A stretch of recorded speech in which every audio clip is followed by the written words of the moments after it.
रूपसा थाना अंतर्गत गड़पदा पंचायत थिबा 100 वर्षर ऊर्ध्व ओडिया शासन पूजा मंडपरे मां बासंती देवी अष्टमी धूमधाम रे पालन कराଯାଇଛି।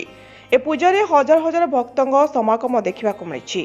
बस्ता ब्लॉक गड़पदा राउतपड़ा तुतहंसा सदर ब्लॉक रूपसा सामिल हसनपुर आंको और कसीपदा पंचायत विभिन्न ग्रामरू शह शह भक्त आसी मां को पूजा अर्चना सह आशीष कामना करथिले। प्रबल खरा और ग्रीष्म प्रवाह को लक्ष्य करी रूपसा स्थित बीडी शिक्षा अनुष्ठान जेटी पाठशाला तरफ समस्त भक्त पथचारी और ब्राह्मण आचार्य मानक पई लेंबू सरबत टाटा ग्लूको दही सरबत आदि व्यवस्था करा जायथिला। अनुष्ठान कर्मकर्ता एवं छात्र छात्री माने सेवा कार्य में नियोजित होइथिले। अनुष्ठान मुख्य विजय कुमार रणा भक्तों सेवारे आत्मतृप्ति होइथिबा प्रकाश करछंती।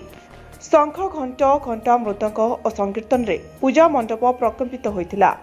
प्रत्येक दिन चंडीपाठ प्रवचन और संध्यारे भजन समारोह अनुष्ठान पक्षरु परिवेषण हेउछि। नमस्कार, मो ना विजय कुमार रणा। रूपसा अंचल रे एक बीडी शिक्षा अनुष्ठान खोली मु एवं मो जरिया आम ओडिशार प्राय प्रत्येक स्थान किछि पिला बीडी करिवार सुयोग पाउछन्ति एवं बीडी करी शिक्षकता करिवार जो स्वप्न अछि सेटा को सार्थक करछन्ति। खाली शिक्षादान करिवाटा लक्ष्य नुह, शिक्षादान सहित समाजर बहुविध कल्याण केमती करा जाई परिबो अनुष्ठान से चिंतन रे अछि। आज स्थानीय ओडिया शासन ग्राम रे माँ बासंती पूजा उत्सव रे जलदान शिविर अनुष्ठित होईची। अनुष्ठान ना होची जेडी पाठशाला।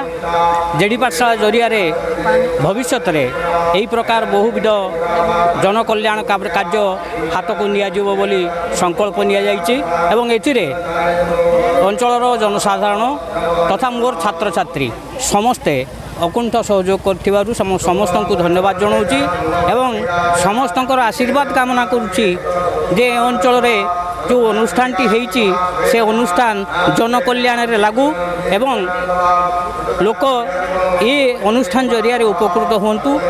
समस्त को धन्यवाद एवं साधुवाद।